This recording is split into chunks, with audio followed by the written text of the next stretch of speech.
Youth restiveness refers to a situation where young people express dissatisfaction, frustration, or anger over certain issues. It is a significant challenge for governments and policymakers as it affects social stability, economic development, and political stability. Minna, the Niger state capital, has in recent days broke out to be the center of these acts. In this 6-part diary series of This New Dawn, we shall chronicle the menace from different viewpoints and see how it becomes therapeutic for everyone.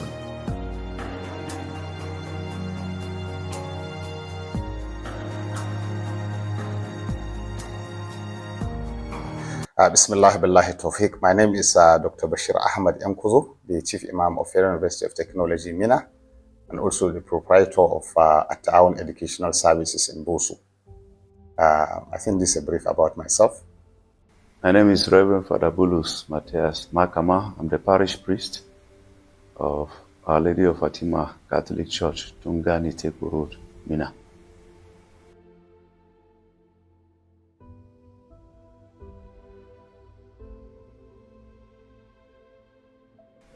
It is disheartening to see and hear what has become of our peaceful state because of the unrest that we see around.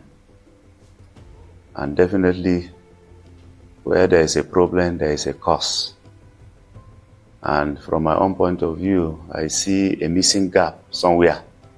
Somebody must be responsible for all this because these are human realities, these are human factors that are taking place. And it is, as I said, disheartening to witness this happening within the state capital, for that matter. If it were outside the state capital, I would say because the security agencies, the eyes of those in charge, are far away.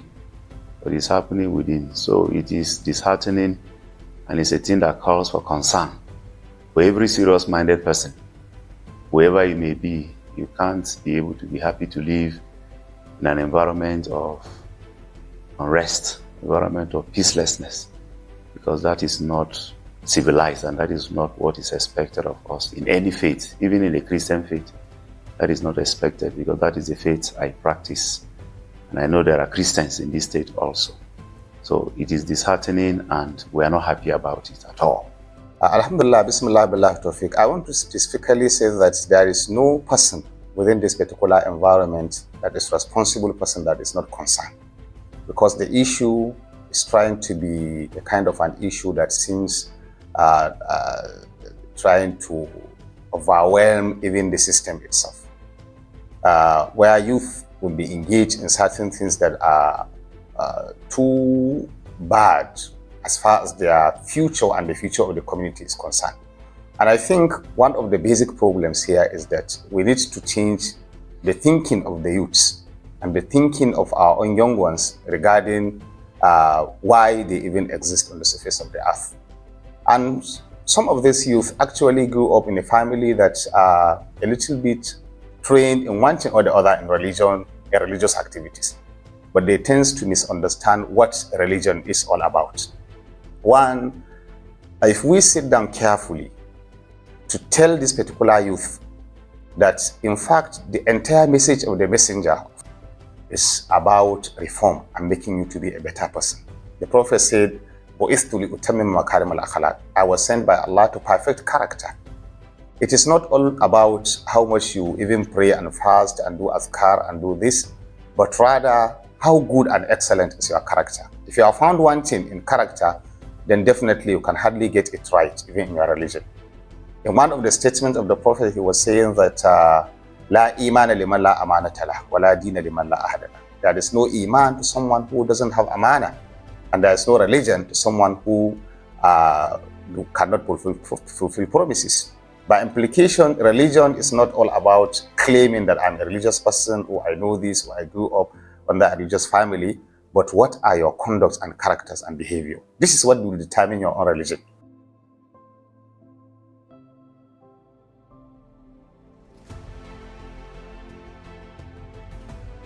Actually, Minna used to be a very peaceful state, and there are actually people that love to live here because of the peace we enjoy in those days. It was rare to hear of any civil unrest or any kind of unrest. As a matter of fact, Minna was so peaceful, even Niger State, we could say, was so peaceful to the point that other states, there may be unrest, but it will never, spark up here in Niger State. We had issues in many years back where there will be unrest in some states, that are close to Niger State, and the reaction will not happen here in Niger State. It will be other states that will be reacting. So it is a different scenario altogether. The season that is past, which was peaceful, even when there were reasons for, whatever kind of unrest, be it religious, be it political, be it unrest that has to do with misunderstanding between people, people still were peaceful. It is not the same now. In fact, now, even when there is no reason, you can't see any cogent reason, a cogent or reasonable reason, we could say, so that we will say, okay, this is the reason why this unrest has come to be. So these are two different seasons apart.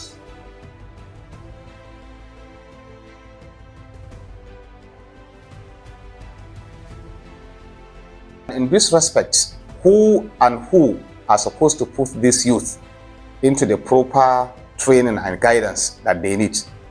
We have the parents. Those are the immediate people that have this responsibility. The Prophet ﷺ said in one of his statements, Kullu mawludu yuludu ala al-fitra. Every child is born an innocent person. Every child is born as a righteous creature of Allah Ta'ala. But the parents are responsible in changing this particular child to lose his own religion.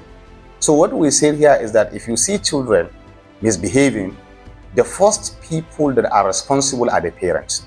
So bad parenting or irresponsible parenting is one of the major causes of the problems we are having in the community and society. If we can get this parenting right, then so many other things will take shape. Then the religious body, religious leaders, religious societies are supposed to also go beyond just preaching and talking. Religious communities and societies need to practically come up with solution. Practical solution. Allah Ta'ala is saying that do something, act. It is what you do that Allah will recognize, that the messenger will recognize.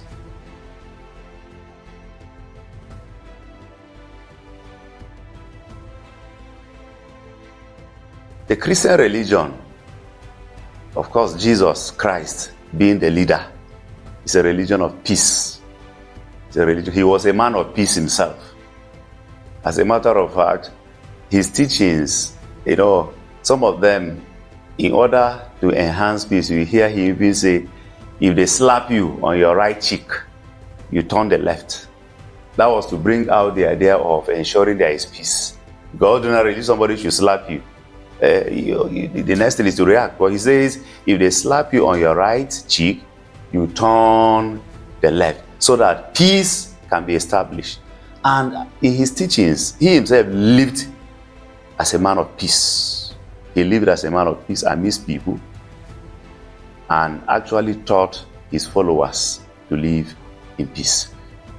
In the Bible, it is clearly stated in Matthew chapter 10, verse 12, he was sending out people, sending out apostles, those who were going on his behalf to be like his ambassadors, those who were going on his behalf to proclaim the message that he brought, the message of salvation. He told them, any house you enter, your first word should be, peace be to this house. That also is found in the Gospel of Luke, chapter 10, verse 5. Any house you enter, he told them, your first word should be, peace be unto this house. And you tell them, if a man or woman of peace lives there, your peace will abide with the person. If not, your peace will return to you. So as far as Jesus is concerned, we are meant as Christians to live, and wherever we go to, wherever we enter, be it in the marketplace, be it in the church, be it in the society, be it in a gathering, wherever we find ourselves, in the car, on the machine, wherever we are going, first, peace be with you. In fact, for him, that should be the first greeting. And if somebody who is going somewhere and the first greeting is peace be with you, the implication is that he's a man of peace. It is taken that he is not falsified. It is taken that it's not just a lip service. Jesus taught it not to be a lip service. Jesus say, peace be with you. Assalamu alaikum. No, it's not just that. It's that he should live it. That is why he said, if the person that you are greeting does not want peace, let your peace not be taken away. In other words, you shouldn't be an instrument of violence. Your peace should remain with you. Because if you're peaceful, the tendency is there that the other person that doesn't like peace may not readily be violent. But when you allow your peace to go extinct because the person did not receive your peace, you discover that you create an environment of anarchy, an environment of violence.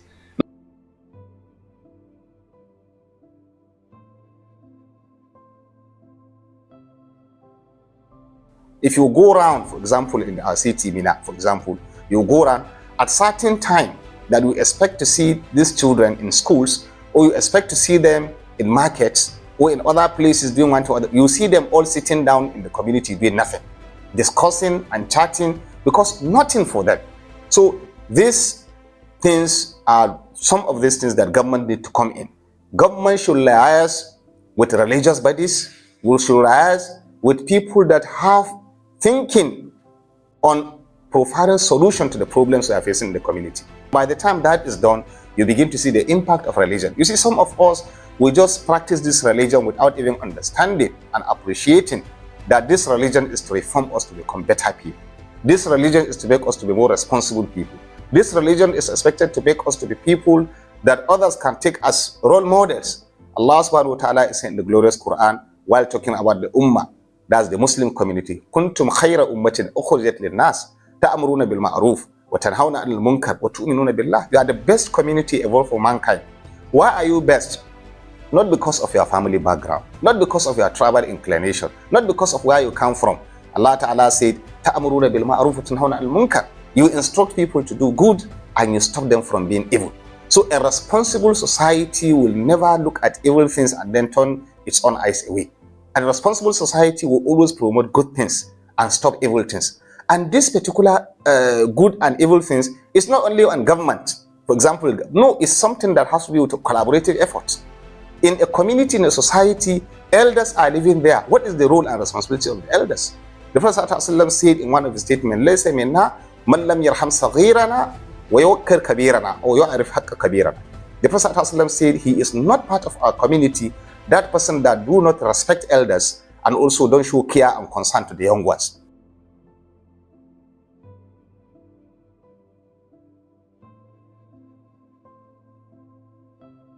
A time has come for us to wake up. There is no more time to play about this thing. There is an adage that when a child throws stone in the marketplace or in the gathering, he never can tell. It may be his mother's eye that will go out. Nobody is safe. Even those in government, they are not safe. So all of us must wake up and do the needful. And it is a joint effort. The security agency, the government, parents, religious leaders, traditional leaders. The time of hypocrisy should end. And what do I mean by hypocrisy? People should stop pretending. What is wrong is wrong. Whoever is doing it is wrong. And what is right is right. So we encourage beginning from home, because that is these people that are doing it, their children. Some of them small children of just 12, 14 years. They should have parents. They should have families where they are coming from. So they should be curtailed. That is why the scripture, the Bible tells us in Proverbs 22 verse 6, train a child or teach a child the way he should grow, so that as he grows up, he will not depart from the training that has been given to him or her. Parents have failed in this regard because these children are coming from home. Secondly, the government and the security, they must come together Because criminal things that are perpetrated should not be treated with kid gloves, or should not be treated with indifference. We have come to understand that humanity, when somebody does something wrong and the person is punished, reprimanded, it sins and helps others not to do the same thing. But when they do it and then they can just arrest them and put them somewhere and they are released, others who are seeing see that nothing is happening. Nothing is happening. And the tendency is there for them to also continue it. So all of us must join hands together to condemn it by making sure that actions are taken. Necessary actions to reprimand, to punish, and then to bring to book. And then necessary actions are taken from home to train children the way they should grow, the way they should come up as obedient children, good children that the parents will be proud of and that our state can be proud of any day and at any time.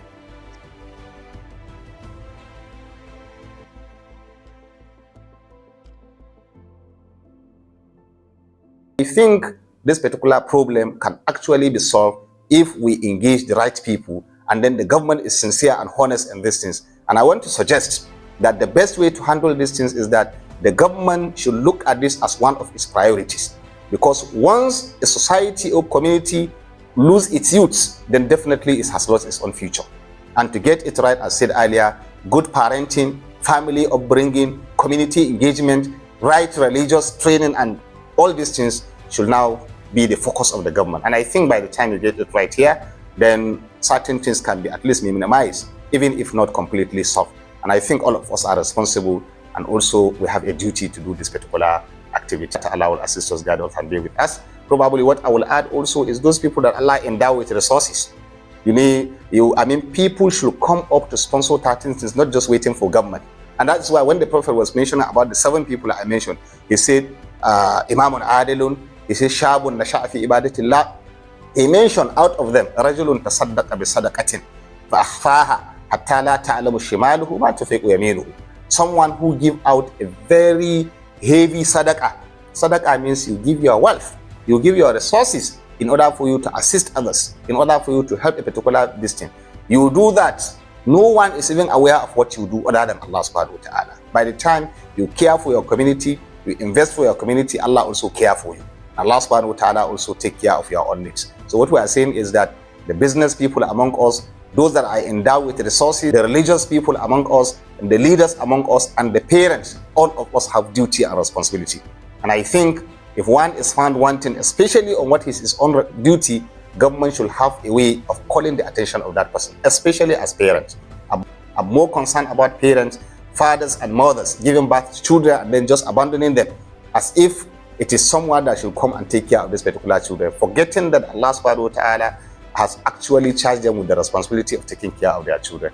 So I think these are the few things I will have to say, and I pray and hope that we'll all be sincere in trying to provide a solution to this kind of problems. And with that, inshallah ta'ala, Allah will recognize that and even reward us for this particular good.